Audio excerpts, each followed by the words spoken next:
भगवान फिर कुछ नहीं बोले। केवट जी बोले प्रभु देखिए, हमको जानते नहीं है, मैं तब से कह रहा हूं पांव धुलवा लीजिए, आप सुनाई नहीं देता, आपको जाना होना है कि नहीं है उस पार? राम जी बोले जाना है, तो बोलते क्यों नहीं है? भगवान फिर चुप हो गए।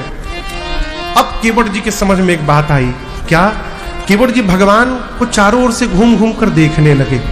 लक्ष्मण जी बोले क्या देख रहे हो? केवट भैया बोले अब जाकर समस्या समझ में आई है। राम जी जो कपड़ा पहने हैं, इस कपड़े में तो कोई पॉकेट बना ही नहीं है, जेब है ही नहीं। जेब नहीं है इसका मतलब राम जी अन्यथा न लीजिएगा, हमको लग रहा है कि हमरे नियर आप हूं ठन ठन गोपाल है आज कुछ है वो नहीं आपके पास।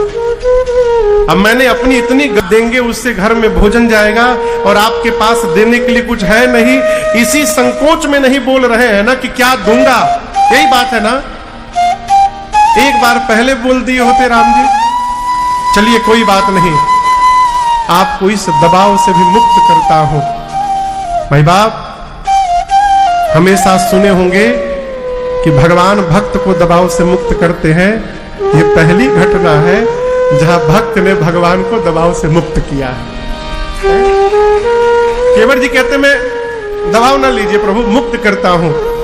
मैं फिर से बोल रहा हूं राम जी, पांव धोऊंगा, नाव पर बिठाऊंगा, गंगा के पार आपको पहुंचाऊंगा। कसम खा के कहता हूं राघव जी, कुछ मांगूंगा नहीं आपसे, ऐसे ही पार उतार करके ना चुपचाप चलाऊंगा, कुछ नहीं मांगूंगा आपसे। आपको विश्वास नहीं हो रहा होगा ना, मैंने इतना रोया है, गरीबी का वर्णन किया है, आप विश्वास नहीं कर रहे होंगे ना राम जी। मैं सौगंध ले रहा हूं, आपके बाबूजी की सौगंध लेता हूं राम जी, आपकी सौगंध लेता हूं, मैं कुछ मांगूंगा नहीं आपसे, ऐसे ही पार उतार करके चला आऊंगा। केवट जी ने जब सौगंध ले ली महाराज दशरथ की और राम जी की, लक्ष्मण जी आवेश में आ गए, निकाल लिए बाण, चढ़ा लिए धनुष पर, तान लिए, बोले मार दूंगा इसको। बोले तुम्हारी हिम्मत कैसे हुई भैया और पिताश्री की सौगंध लेने की? केवट जी बोले डरिए मत, मैं सौगंध तोड़ने वाला नहीं हूं लक्ष्मण जी। आपको डर लग रहा है कि अभी बोल दिया हूं नहीं लूंगा और उस पर जाकर मांगने लगूंगा तो सौगंध टूट जाएगा तो पिताजी और भैया पर आ जाएगी, ऐसी बात नहीं है। मैं मल्लाह हूं और आपसे एक बात कह दूं, इस बाण से मैं डरने वाला नहीं हूं। आप मुझे बाण दिखा के डरा रहे हैं, मरने से मैं डर जाऊंगा, अभी मारिए, तुरंत मारिए। आप क्या समझ रहे हैं, मैं आप मारेंगे तो मैं मर जाऊंगा? मैं मरूंगा नहीं। एक बात मैं भी जानता हूं, मरते समय यदि आपके भैया का नाम मुख पर आ जाता है तो उस जीव को सदगति मिल जाती है। आप बाण मारेंगे, मैं मरूंगा, तो आपके भैया का नाम नहीं, साक्षात आपके भैया मेरे आंखों के सामने खड़े रहेंगे। ऐसी मृत्यु किसको मिलेगी संसार में? और एक बात बोलूं, मरते समय परिवार वाले घर मुख में गंगा जल डालते हैं, हमारे बच्चे हमारी पत्नी गांव में है घर में, आप बाण मारेंगे मैं यही किनारे मर जाऊंगा, लेकिन टेंशन मत करिएगा, उसकी भी व्यवस्था मैंने सोच ली है। लक्ष्मण जी बोले कैसे? केवट जी बोले आप जैसे बाण मारेंगे, बाण लगते मैं गंगे जी में कूद जाऊंगा, बगल में गंगा जी है उन्हीं में कूद जाऊंगा, और एक दो बूंद नहीं लक्ष्मण जी, जब तक प्राण न निकल जाए तब तक गंगा जल को पान करता रहूंगा। ऐसी मृत्यु संसार में किसी को नहीं मिलने वाली है। हम तो कहते हैं आज ही ये किस्सा समाप्त करिए, मार दीजिए, मैं तैयार हूं जाने के लिए। लक्ष्मण जी बोले तो बड़ा ज्ञानी है हो, इतना ज्ञान रखता है, ये मारने लायक नहीं है। लक्ष्मण भैया अपना बाण पीछे रख लिए। केवट जी बोले प्रभु, लक्ष्मण जी भले बाण मार दे मुझे, कोई फर्क नहीं पड़ता, मेरी बात अडिग है, जब तक पांव नहीं पखारूंगा तब तक नाव पर पांव को रखने नहीं दूंगा मैं। केवट भैया की इस अटपटी बात को सुनकर मेरे रघुनाथ जी मुस्कुरा उठे, बेहस पड़े। सुन केवट के बैन प्रेम लपेटे अटपटे, बिहसे करुणा चितई जान के लखन। केवट भैया के अटपटी वचनों को सुनकर, बात को सुनकर भगवान बेहस पड़े।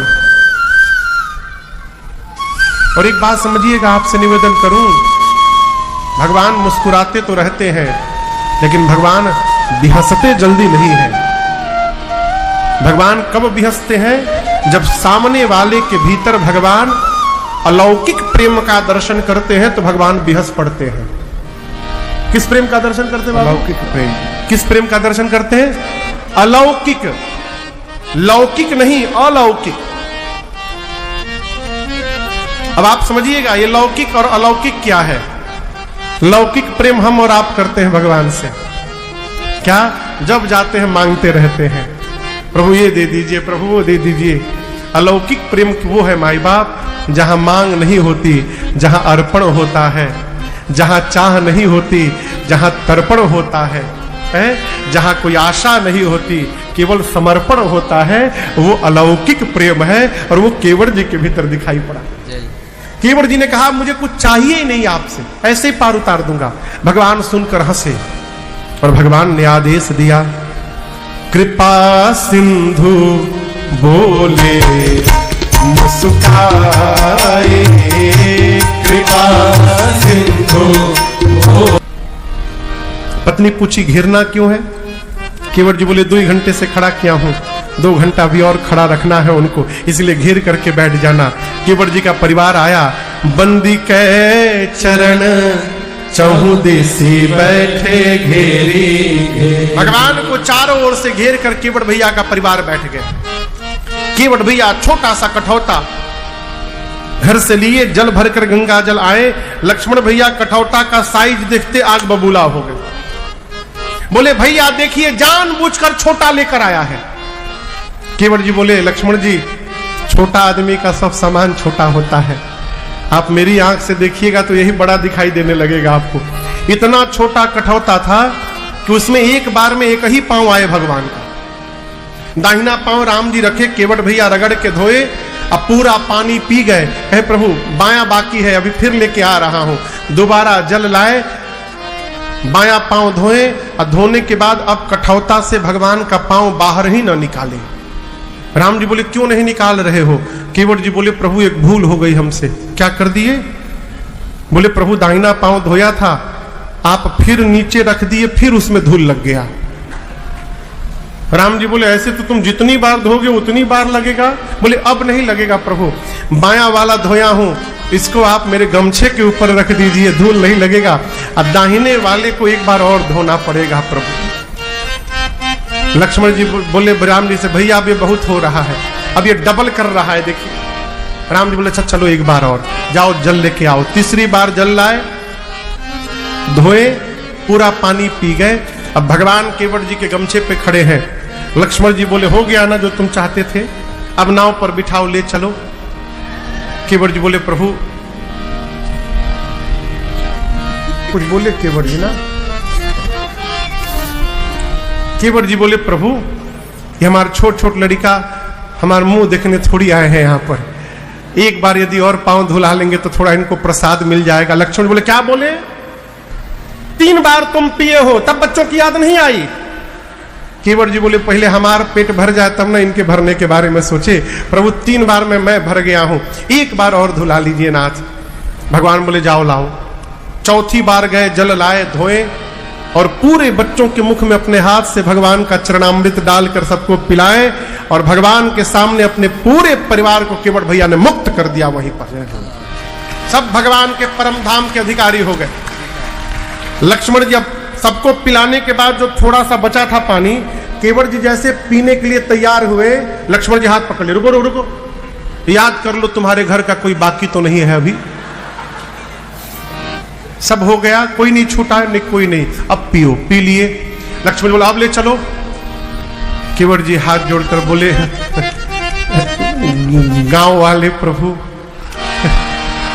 आप तो प्रभु उस पार उतर के चले जाएंगे, हमको लौट के यहीं आना है, गांव वाले हमको छोड़ेंगे नहीं नाथ, क्यों झंझट में डालना चाहते? इसके बाद कोई बचा ही नहीं, किसके लिए बोलूंगा, आखिरी बार प्रभु। अब लक्ष्मण जी एकदम आग बबूला हो रहे हैं। राम जी बोले इसके बाद नहीं बोलोगे? केवट जी बोले कोई है नहीं, किसके लिए बोलेंगे? ठीक है जाओ लाओ। 5वीं बार गए, जल लाए, पखारे, पूरे गांव को चरणामृत बांटे। 2 घंटा लगा।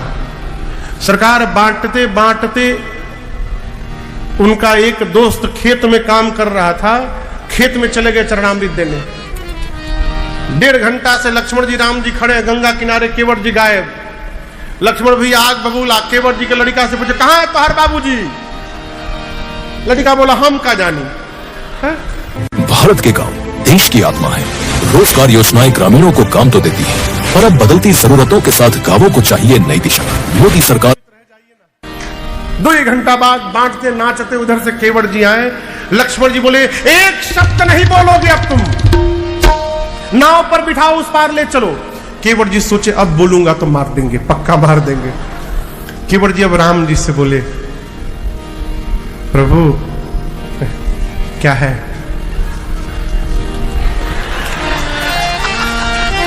राम जी बोलो बोलो बोलो। प्रभु एक बार और धोऊंगा। लक्ष्मण जी बोला अब तो और धोगे? अब किसके लिए धोगे? अब किसके लिए धोगे तुम? कौन बचा है ये बताओ? पड़ोसी गांव को पिलाओगे? कहां जाओगे तुम? अब क्यों धोगे? राम जी बोले अच्छा तुम शांत रहो, मैं बात करता हूं।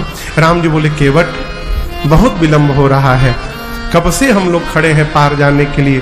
केवट भैया बोले प्रभु हम आपको बात बताएं, आपसे पहले भी बहुत लोग खड़े हैं पार जाने के लिए। राम जी बोले दिखाई तो कोई नहीं दे रहा है। केवट जी बोले यही तो बात है, आप देख लिए होते तो वो सब पार हो गए होते, आपकी उन पर दृष्टि ही नहीं गई है, इसलिए सब फंसे हुए हैं आज तक। राम जी बोले किसकी बात कर रहे हो? केवट भैया बोले मैं अपने पितरों की बात कर रहा हूं नाथ। मेरे सारे पितर फंसे हुए हैं और जो स्वाद मेरी जिह्वा को मिला है यही स्वाद मैं अपने पितरों को देना चाहता हूं प्रभु, इसलिए एक बार और जल पांव धुलवा लीजिए। भगवान ने अनुमति दी और केवट भैया देवता आकाश से केवट जी के ऊपर पुष्प की वर्षा करते हैं, कहते हैं आज ब्रह्मांड में धरती पर केवट जी से अधिक सौभाग्यशाली दूसरा कोई जीव नहीं है। बोलिए केवट भैया की जय। पद पखारी जलपान करी आप सहित परिवार, पितर पार करी प्रभु पुनि मुदित गयऊ रे। अपने पार हुए, परिवारी जनों को पार किए, गांव वालों को पार किए, पितरों को पार किए, सबको पार करने के बाद केवट जी अब भगवान को पार किए। उस पार जाने के बाद सबसे पहले सीता मैया उतरी, फिर राम जी उतरे, फिर निषाद राजगु उतरे, फिर लक्ष्मण जी उतरे और सबके उतरने के बाद केवट भैया लास्ट में अंत में उतर कर केवट जी ने राम जी के चरणों में दंडवत किया है। केवट उतरी दंडवत की। आप दर्शन करिए, इतना समय बीत गया अब तक केवट जी ने राम जी को जय राम जी की भी नहीं की है।